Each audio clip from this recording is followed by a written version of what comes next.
বাংলা জুড়ে চালু হয়েছে এসআইআর। এই আবহে সীমান্তে হিড়িক পড়েছে দেশ ছাড়ার। সীমান্তে অপেক্ষা করছে বাংলাদেশি নাগরিক। এদের মধ্যে প্রত্যেকেই ওপার বাংলা থেকে এসে অবৈধভাবে ভারতে বসবাস করছিলেন।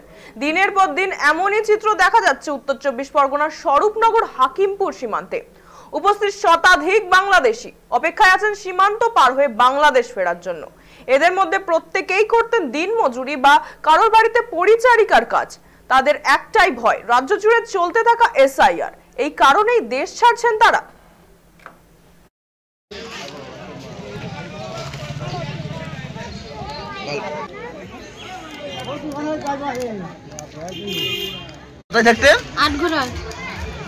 City centre আটগড়া। আর বাংলাদেশে চলে যাচ্ছেন? হ্যাঁ। বাড়ি কোথায় বাংলাদেশে? কয়রা থানা। হ্যাঁ হ্যাঁ, কয়রা থানা। কয়রা থানা? চলে যাচ্ছেন কেন? এই যে ইয়াসির জন্য। হ্যাঁ হ্যাঁ, ইয়াসির জন্য। বাংলাদেশের বাড়ি কোথায়? বাংলাদেশের বাড়ি সাতক্ষীরা। সাতক্ষীরা। কতদিন আগে এসেছেন? কতদিন আগে এসেছেন? 4 বছর আগে।